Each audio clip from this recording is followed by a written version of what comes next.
Your Dijon yellow skin abrasion echoed off my hairless nape of neck. Look into the future gleefully at my flu-like symptoms and try to convince me otherwise.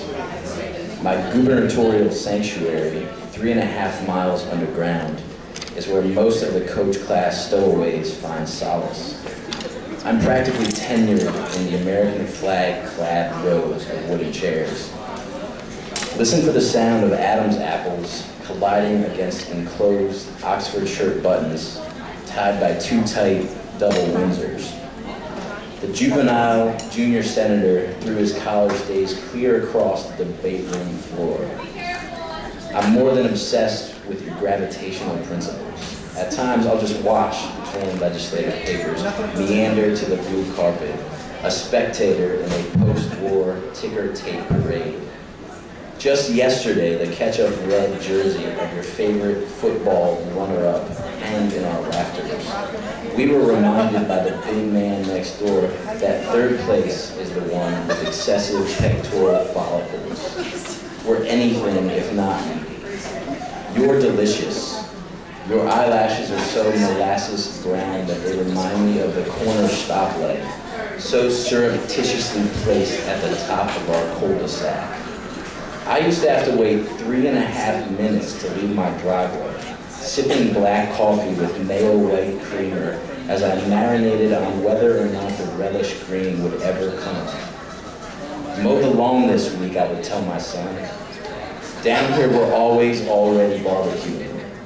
Between the mall and the Middle Earth Museum, someone with a tie bar and rolled up shirt sleeves and worn out deck shoes is gasping for air as the last of his six-pack hits his gut.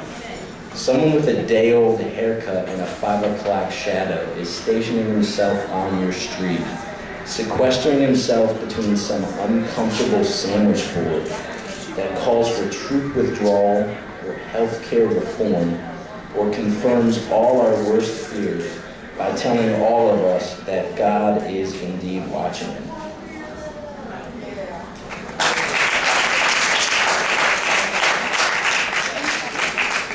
And this is a fanny pack, by the way, that I'm currently wearing.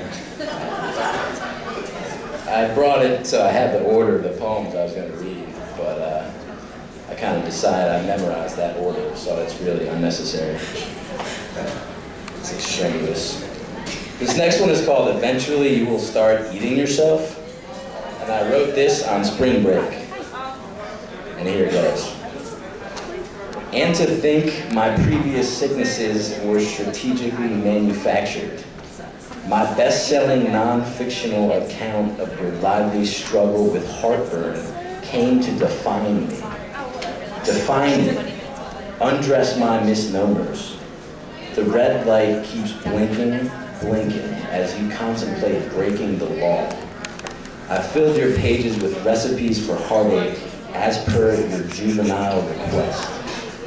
Your juvenile arrest, how mitigating the assault had seemed at the time.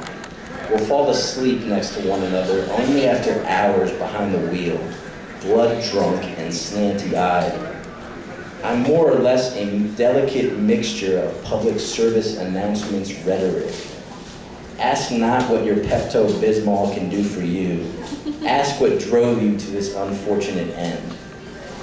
As if in some unconscientious act of community service, I extended my threadbare mitten in your direction.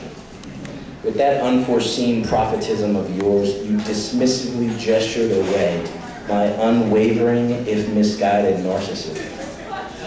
Eventually you will start eating yourself, my own grandmother predicted. I've been told to look alive in the meantime as I sidle, resigned to my unceremonious end. As I check the viewfinder, I monitor your relative speediness. As I scan the rows of my in-laws' refrigerator, I'm alarmingly inadequate. Thinking always plays second fiddle to my medicine cabinet's unadulteratedness.